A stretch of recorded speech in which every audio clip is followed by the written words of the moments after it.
कहानी एक पिता की पार्ट 2। पिछले भाग में आपने देखा कि कैसे सुधाकर के बेटे ने अपने ही माँ बाप को घर से बाहर निकाला था। अब आगे जैसे ही पोस्टमैन का दिया हुआ लेटर रविका पढ़ती है, इसके होश उड़ जाते हैं और वो विकास को आवाज लगाती है। विकास, जल्दी आओ, ये तो देखो क्या हुआ है। क्या हुआ है? दिखाओ मुझे लेटर। अरे ये तो पापा के नाम से लेटर है और गवर्नमेंट की तरफ से उनको 10 लाख का चेक मिलने वाला है। भाई साहब, मुझे ये चेक दे दीजिए, मैं उनका बेटा हूँ। और मैं उनकी बहू, आप ये चेक हमें दे दीजिए, हम पापा को दे देंगे। नहीं मैडम, ये चेक हम सुधाकर जी को ही दे सकते हैं। आज तो किस्मत खुल गई, पर अब पापा को कहाँ से लाए? उनको तो हमने घर से बाहर निकल दिया है। भाई साहब, पापा तो कुछ दिन के लिए गांव गए हैं, वो आते ही आपको बताते हैं। अब आप जाइए। अरे रविका, अब इसे तो हमने झूठ बोल दिया है, पर अब पापा मम्मी को कहाँ ढूंढे? नहीं तो 10 लाख गए हमारे हाथ से। ऐसे कैसे गए विकास? मैं 10 लाख जाने नहीं दूंगी। उधर सुधाकर अपने पत्नी के साथ मोहन नगर के छोटे से गांव में रहता था। पुणे जाने से पहले वो अपनी पत्नी के साथ यही रहा करता था। अब इस घर की हालत बहुत खराब थी। टूटी फूटी दीवारें और घर जाले से भरा हुआ था। मुझे माफ करना राधा, तुमने मुझे जिंदगी भर कुछ नहीं मांगा और बुढ़ापे मैं तुम्हें सर छुपाने के लिए छत भी नहीं दे पाया।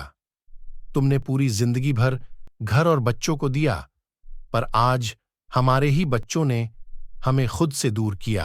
आप उदास मत हो, आप मेरे साथ हैं, तब तक मुझे किसी चीज की कमी नहीं है। और जो बच्चे अपने माँ बाप की इज्जत नहीं करते, उनके बारे में आप क्यों सोच रहे हो? हमारा कोई बेटा नहीं है। आप भूल गए कि विकास और बहू ने आप पर कैसे चोरी का इल्जाम लगाया था। इसके लिए मैं उनको कभी माफ नहीं करूंगी। उधर पुणे में रविका और विकास पैसे के लालच में सुधाकर और राधा को गली गली ढूंढ रहे थे। अरे यार, कहाँ गए हैं ये बुढ़ा बुढ़ी? पूरा पुणे देख लिया पर कहीं भी नहीं मिल रहे। तुम्हें ही जल्दी थी ना उनको घर से भगाने की। लो अब भुगतो, अब गए पैसे हाथ से। तुम मुझ पर ब्लेम कर रहे हो। तुम रोक लेते उन्हें, तुम्हारे तो सगे माँ बाप थे ना। और छोड़ो अब ये बातें, चलो कहीं और ढूंढते हैं। कुछ दिन बाद वही पोस्टमैन सुधाकर के गांव वाले घर आता है। सर ये लीजिए आपकी अमानत। मैं आपको कई दिनों से ढूंढ रहा हूं और मैं आपके घर भी गया था, पर आपके बेटा बहू ने कहा कि आप गांव गए हो। पर अच्छा हुआ कि ऑफिस के पुराने रजिस्टर में आपका इस पुराने घर का एड्रेस लिखा था। पर सर, आप इस हालत में, क्या हुआ है? हाँ बेटा, क्या बताऊं तुम्हें, पर ये लेटर में क्या है? सर जी, आपको पुणे गवर्नमेंट की तरफ से आपका सम्मान होने वाला है और 10 लाख की राशि मिलने वाली है, उसी का इनविटेशन लेटर है। हमारे भाग्य खुल गया जी। भगवान के घर देर है पर अंधेर नहीं। बेटे ने हमें अकेला कर दिया, पर ऊपर वाले ने हमें कभी नहीं छोड़ा। वो हमेशा हमारे साथ था। हाँ राधा, तुम सही कह रही हो। चलो, अब दुख के बादल गए, अब भगवान ने हमारे साथ न्याय किया है। वही दूसरे दिन सुधाकर का न्यूज़पेपर के पहले पेज पर नाम आया। अरे ये देखो रविका, पापा का न्यूज़पेपर में नाम आया है। अब तो पापा की ऐश ही ऐश है। अजी, आप पेपर क्या पढ़ रहे हो? चलो जल्दी, हम भी चलते हैं वहाँ।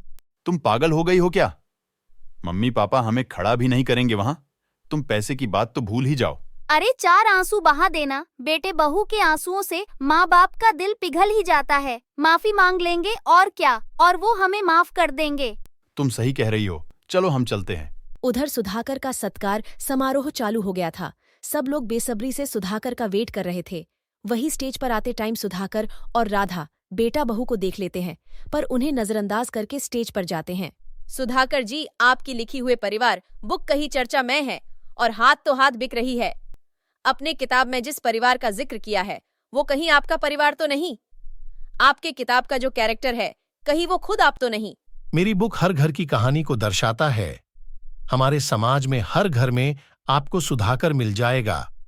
जिन बच्चों को हम पाल पोस कर बड़ा करते हैं और वो बच्चों बड़े होने के बाद अपने माँ बाप को भूल जाते हैं। क्या अगर आपके बेटे आपके साथ ऐसा करते तो क्या आप उन्हें माफ करते? बिल्कुल भी नहीं। जो बच्चे अपने माँ बाप को सहारा नहीं दे सकते, मैं उनको कभी माफ नहीं कर सकता। सुधाकर की बात सुनकर रविका और विकास अपने के पर शर्मिंदा होते हैं, पर उनको सुधाकर से माफी नहीं मिलती है। तो दोस्तों, कैसी लगी आपको आज की कहानी? अगली कहानी दिखने के लिए हमारे चैनल को सब्सक्राइब कर लीजिए। मिलते हैं अगली कहानी में। धन्यवाद।